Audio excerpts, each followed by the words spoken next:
True. And that's really what you're saying, right? Like, it's dangerous because then God becomes what we want him to be.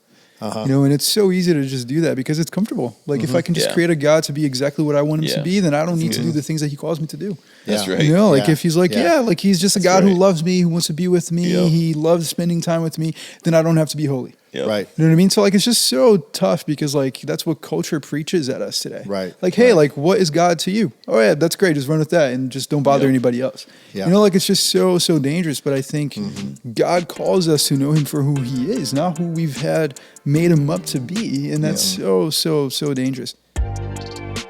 Our goal on this podcast is to know Jesus better and by the power of his Spirit do better so together we can be a little better. Welcome to A Little Better Podcast. So glad to be back here. Got a week off last week. Got to listen to Noah, Matt, Callum kickoff Written in Stone week one. Now we're on week 2. So do the math. If we have 10 commandments, we have 10 weeks. So week number 2 here. Luan, so great to have you on the podcast. Thanks for having me. You've been here before, but you haven't been in this chair before. No, it's my first time. It feels weird. I'm a man of patterns. I like that seat right there. It's great. But this, So first time up there, crushed it. Just loved the word that you brought. So let's see here. Noah's on the couch as well, who got to preach last week. So first off, let's do your sermon in 60, and then I want to talk a little bit about a few things. Yeah, of course. So the message is all about this idea that we often create these false images of God in our heads. And we place our faith and our trust in those images, but eventually they just let us down. Right. And it was just this reminder that, like, man, sometimes we do that because of our family backgrounds or just because of culture or just things that happen to us throughout our lives. But instead, we should really come to know the God who has revealed himself to us in Jesus and through the scriptures. So that's what the message is all about. Yeah. And listen, if you haven't listened to the message, I mean, that was a whirlwind. I mean, maybe do that in 15 seconds. I don't know. But that was a whirlwind through an incredible message. So if you haven't heard it, hit pause. Go listen to the message and then come back. We'll wait and then hit play again. But so welcome back. Listen, summer's a little different for us. So we're doing Written in Stone. This is the 10 Commandments. So if you're familiar with the rhythms at Northridge, Drew takes a bit of a break from the teaching schedule in the summertime. We get to bring, so many people. I love how deep our bench is with just incredible teachers, speakers. Luan, this is your first time. My first time ever doing it. Come on, shout out. So, I don't think it'll be your last. I really, thank you so much. And normally we have, like when Drew preaches, we have a sermon writing team, Jason, myself, Drew. Who would I miss? Nate Miller. Nate Miller. Yeah. So 4 of us writing that. These you guys are on your own. We write our own stuff. Right? Although not entirely, right? Because the 2 of you created. I think the 2 of you created your own little teaching team. Didn't you? Writing team? Didn't you work together on these 2 messages? Yeah, because like you said, right? It's my first time ever getting the opportunity to preach, which is awesome. Super thankful. But whenever I found out that I was preaching, which was never really communicated to me, I just found my name through the preaching schedule. I was like, oh man, I'm up. Great. So then Noah came up and he was like, hey, dude, good luck. And then he was like, no, I'm playing. We can do it together. So then he just kind of like told me all the things that I needed to know about like the process of like writing a sermon, and super thankful. That was so helpful. But yeah, we just got to like sit down and just wrestled through the first and the second commandments together. And so Noah just helped me a lot with the message, which is the downside there is I think Noah stole all of your material from but week it's 2. Okay, it happens. He got it out there in week 1. But that was even interesting though, because like that story is just so rich, right? Like the story being the golden calf. Yeah. Right. Such a rich story. And what I loved about that was that like whenever we both got to that story, we just took completely different routes. Yeah. So like he went one direction, I went the other direction. So even though the story is like kind of the same, the take that we took was just different. So that kept it fresh, I felt like, which was super cool. So. Right. So why don't you talk about how is it working? I don't know if people know, but so you guys are like the dynamic duo here. It's Team Brighton in the house, right? You got Brighton Campus Pastor, Brighton Director. Is that the title? Campus Director, I think. And Noah, you hired this guy, and then now I guess he's going to become part of your family, pretty soon. So. That's right. Can't get rid of me now. Come on. Yeah, stuff comes to me. I think I'm talking to Luan a little bit. I'm like, oh, are you really? Okay, all right. So just a warning, He was my intern at that point. Yeah. Hey, that wasn't intentional, right? It just happened.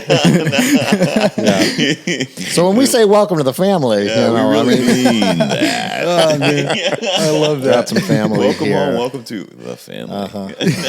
No, it's been great. I was vying for him to preach. I know it's a gift. It's something that God gave you that not everybody has, and so I was really excited for him to get a chance to preach and to help out and walk alongside him in it and figure out all the details of it. There's a lot to it, and a lot of things, moving parts and pieces that happen ahead of time that you don't always realize. So it's cool to be prepared and ready for it. But thankful for his message and for the way God's used it in our church, and so grateful to be part of all that process. And even without a teaching team, it's kind of fun to make our messages work together well. So you don't have a disparate like a week one that's like over here in left field, and then you got week 2 and it's like in the dugout, and you're like, what do we do? Like these are all. So I really enjoyed being able to kind of collaborate a little bit on some of these. And we all talk to each other quite a bit. It's very much a team sport, here at Northridge now. And the very fact that we have a pre-preach gives us that opportunity to make sure that we're clear, and on the same page. So what are the things, I'm going to get into the second commandment super quick here, but anything new and just your understanding of the 10 Commandments as you came to this, or what's exciting you about the fact that we're doing this series? I mean, are you excited that we're doing this series? I mean, I kind of am. I'm loving, what's coming. But for yourself, any changes in your understanding of the 10 Commandments, or why you think it's a great idea for us to teach it to our church? Yeah, personally, I love it. Maybe it's just like the nerd in me, but I just like reading through the 10 Commandments, because a lot of times it can become so foreign to us, because a lot of people have that understanding that whatever's in the Old Testament doesn't apply anymore. We just live out whatever it says in the New Testament, which there's some truth to that for sure. But I think it's important to know that the 10 Commandments were really written as a means for God to reveal to his people how they should have a relationship with him. And I think that's significant. If there's something that God would say to his people, hey, I love you guys, I want to have a relationship with you, these are the things that you should do so we could have a good relationship, man, there's gotta be so much power in that. So I love that we as a church are trying to understand how those truths apply to us today as well. So super cool. Yeah, I think it's interesting because there's debate, right? Should I was even Brad? I asked Brad off camera, Brad, should we still follow the 10 Commandments today? And Brad's like, are you covenantal, dispensational? So much what are we doing? Grace, and he's like, of course, the Bible's full of covenants. I'm 100% covenantal. Oh yeah, I know. For those, we have people listening with all kinds of backgrounds. Sure. Some of you might have been to seminaries. Some of you are like, what are they talking about? What's going on? Yeah. And it's not. It's just a matter of exposure and what you grew up with. So I did grow up with, for those, it's a dispensational approach to scriptures. It would just basically chop scriptures up into 7 dispensations, and everything is brand new in every dispensation. So right now, all we need to listen to is what Paul wrote to us in his letters, pretty much, because all that other stuff was done away with. I don't believe that's true at all. I believe that the same God, beginning to end, doesn't change, and the moral truth captured, the character of God captured in the 10 Commandments is eternal. It always applies. And we were talking about the fact that there's just one commandment in there that's a little iffy. Yeah, so I'm preaching on it in 2 weeks. Oh, you are preaching on it. That's Sabbath. Right. All right, we'll save that discussion for later. Yeah, so the Sabbath is one of these things is not like the other. That's right. So Sabbath is a little different, but we'll get to that. Yeah. But otherwise, these truths, when was it ever right to murder people? When was it ever right to have any other God? But God. So part of the moral law of God. Right. And reveals his character. Sure. Teaches him. But anyway, I love what you guys are doing with this. All right, let's get to it. Just in terms of, I loved the fact that you gave 3 example false images of God. Yeah. So week 1, Noah, you're telling us only have one God, make it the right God, right? And then we're like, okay, we're all in. And then Luan's telling us, you might not be worshiping the God you think you are. You could be imaging him wrong, misunderstanding him. And you gave us 3 misunderstandings. They were? Yeah, well, we had the vending machine God, we had the spiritual high God, and the drill sergeant God. So those are three like very common images of God that people often struggle with and believe in. I think I've worshipped all three of those. Yeah, totally. Me Different too. points in my See, life, I was writing those, and I was like, "Oh man, I got to repent!" And like every single time. All right, next point. Oh man, that's me too. All right. Yep. So it was tough, but I felt like that was encouraging, because I was like, man, if I struggle with these, I know that there are a lot of people who also struggle with these, so I should keep them here. So, Right. I thought they covered pretty broad spectrum, but any other like candidates, any other... You're creative, Noah. What other false gods images of God have you come up with? I don't know. I just thought of this one. Maybe the life alert God. You're driving down the highway and those red and blue lights pull up behind you, and you're thinking, oh, and the first thing you do, right? Lord, please! Oh, I know I'm gonna get a ticket. I was not, speeding. Was I speeding? Lord, please, just let me go. And so you don't need God until it's an emergency. Yeah, and emergency God. I like that. Bail me out, God. That's good. Yeah. So your life is good. I'm gonna be good. Go to the gym, go a day, eat my food, whatever. I don't need God to be part of anything until all of a sudden the check bounces or the lights pop up behind you or the IRS is coming and then, oh, Lord, now I need you. So just, I don't know. Sometimes I've treated God like that. No, that's a good one. Another way I've treated God is like a boyfriend God, it's like, he just loves me so much. There's just so much grace and, and I just want to love him back in all these ways. And, but I, have like lack some respect for him or his character. And so, it's like, we used to talk about, a worship team at a previous church. We talk about if the lyrics could equally apply to my girlfriend, maybe we don't want to sing. We don't want that. Yeah. When heaven meets earth like a sloppy wet kiss. Oh man, you had to go there. Huh? All right, so listen. We can go wherever you want to go. I mean, I'm going to randomly bounce around here.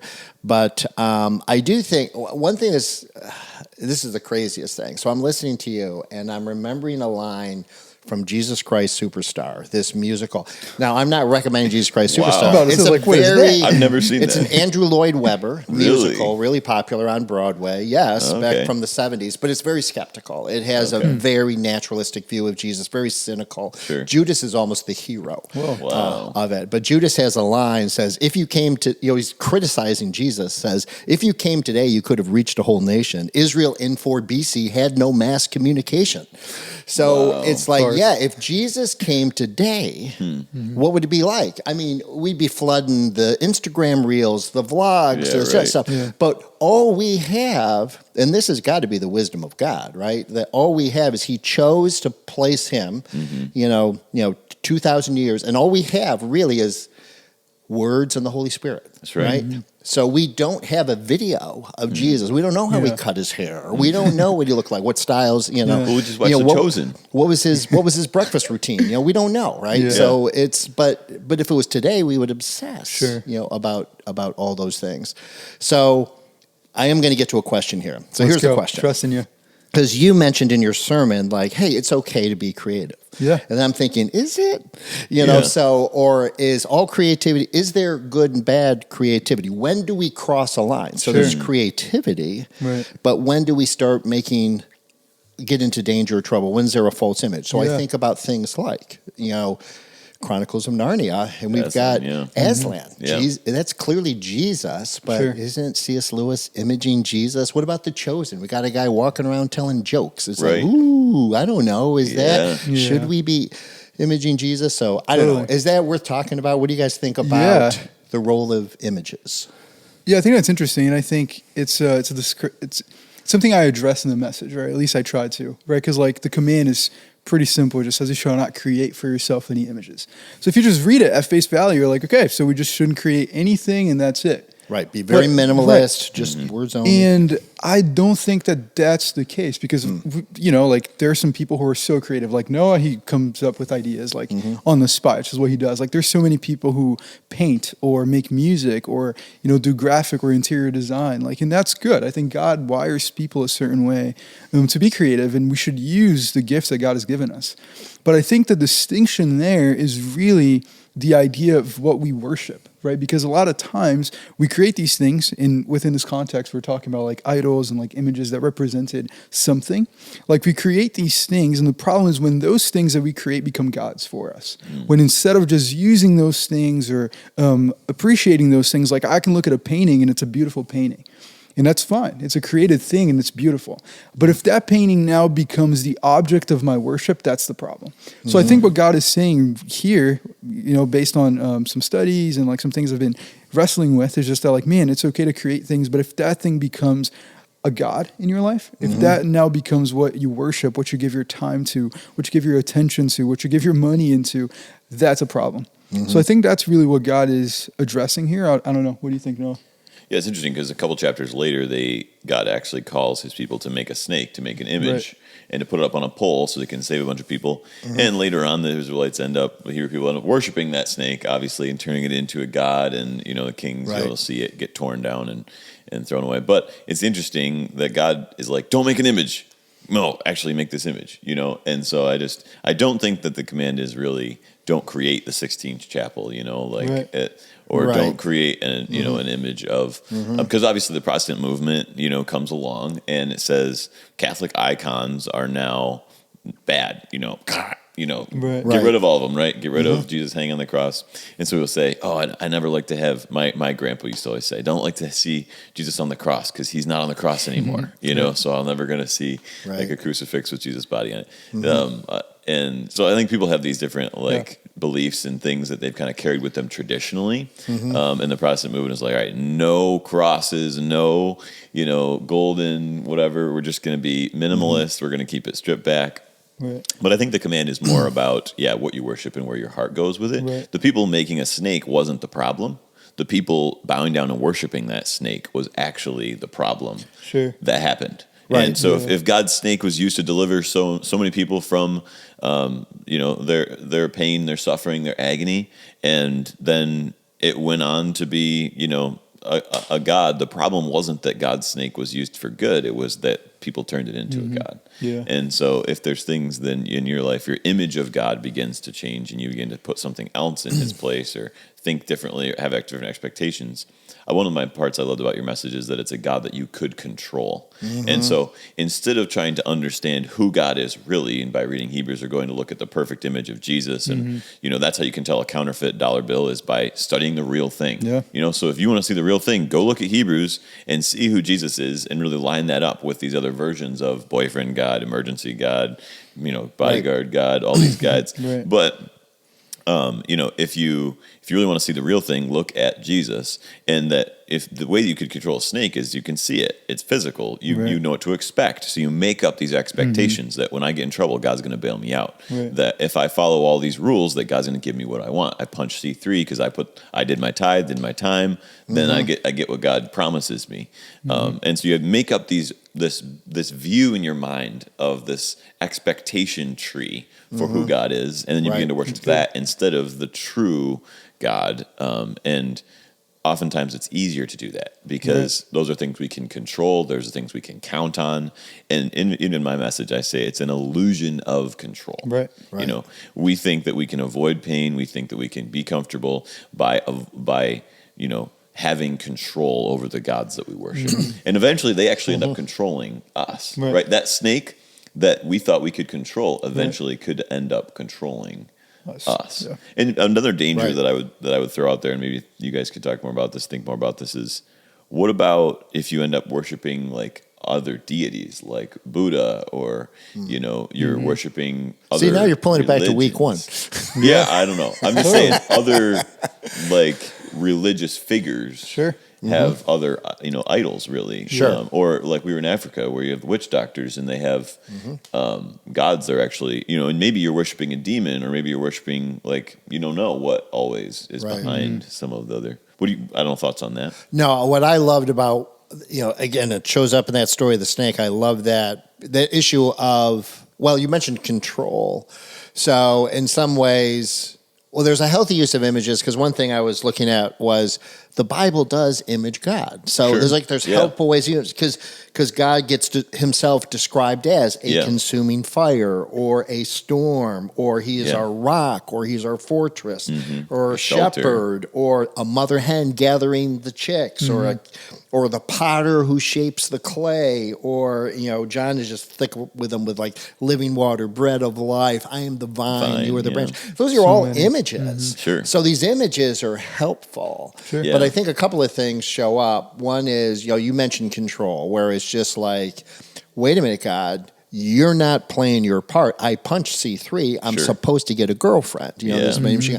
And our prayers become spells, right? It's like, here, if I say these words right, this is what God has to do, for me. Here's what God's going to do for you. So that issue of control, it's always, we step in, are we submitting to him, or are we trying to control him? And the other thing is the limitation. I think it just limits our understanding, right? Like we say, oh, this is who God is. I've now defined him. No, he's certainly far bigger than every one of these scriptural images. He's more than a consuming fire. Yeah. He's more than a vine. He's more than a mother hen. Those are all helpful, views. But once we start to say limit God, now I understand God, now I get God, I think is a big danger. And that's really what you're saying, right? Like, it's dangerous because then God becomes what we want him to be. And it's so easy to just do that because it's comfortable. Like, if I can just create a God to be exactly what I want him to be, then I don't need to do the things that he calls me to do. That's right. If he's like, like he's just a God who loves me, who wants to be with me, he loves spending time with me, then I don't have to be holy. Right. You know what I mean? So, like, it's just so tough because, like, that's what culture preaches at us today. Right. Like, hey, like, what is God to you? Oh, yeah, that's great. Just run with that and just don't bother anybody else. Yeah. Like, it's just so dangerous. But I think God calls us to know him for who he is, not who we've had made him up to be. And that's so dangerous. And I agree. Like, we're never going to fully know God because God is infinite, right? And even like Paul says in Romans, like, oh man, like the depths and the riches of the knowledge of God, like who can fathom? Like, we're not going to until we see him in eternity, and still then, like, he's infinite. Right. So we're going to spend forever trying to figure out who he is.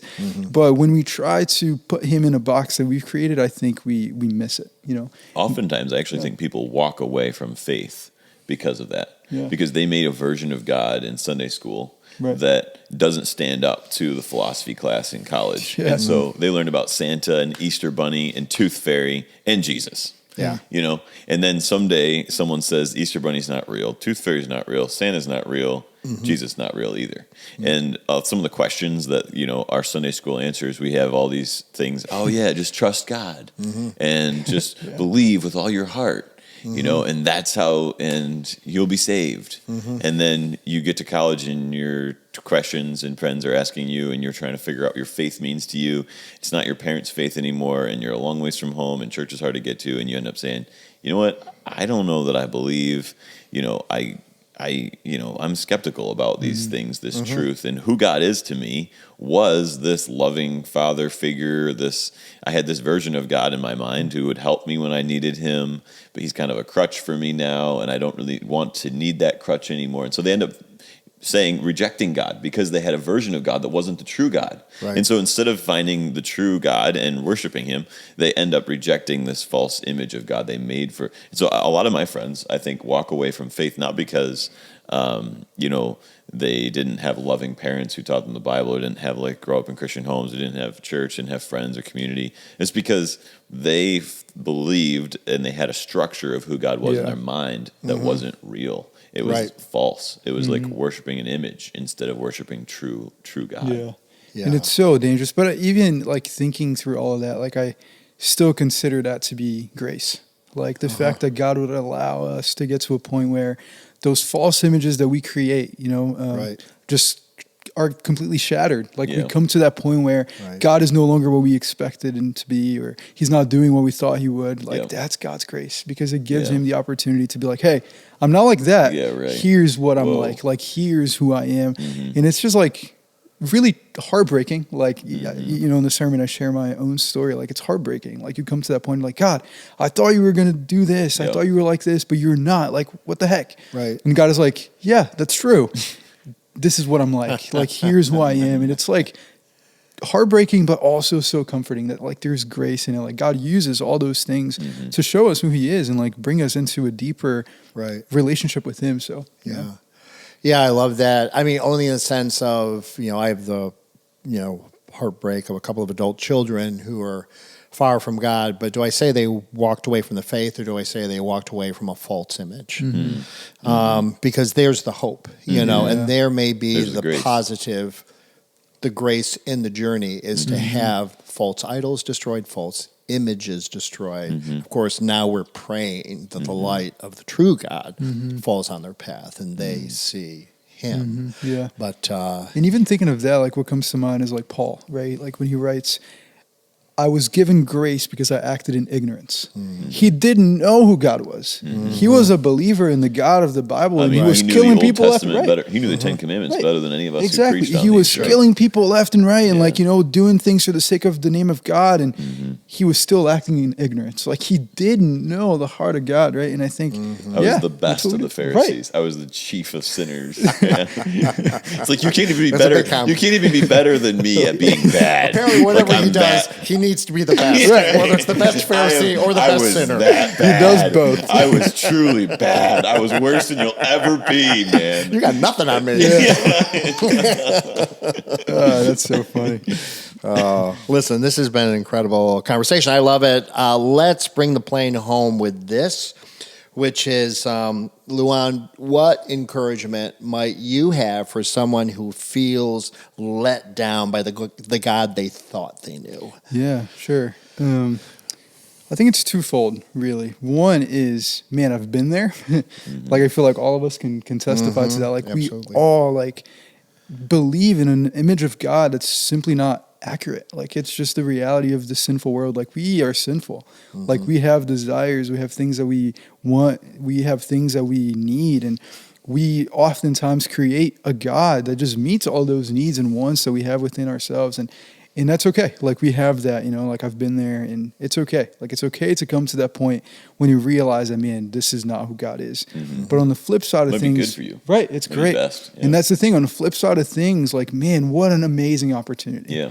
Like what an incredible opportunity to get to know God for who He is, not the one that your parents have told you about, or Yeah. the one that your friends have, revealed to you, or the one that culture paints out.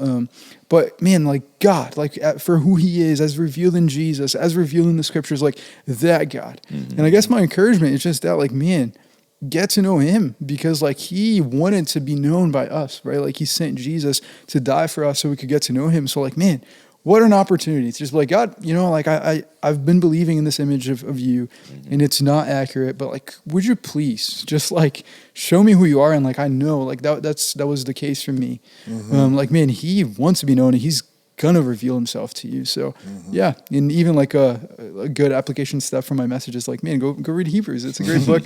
I love Hebrews. It talks about all about who Jesus is.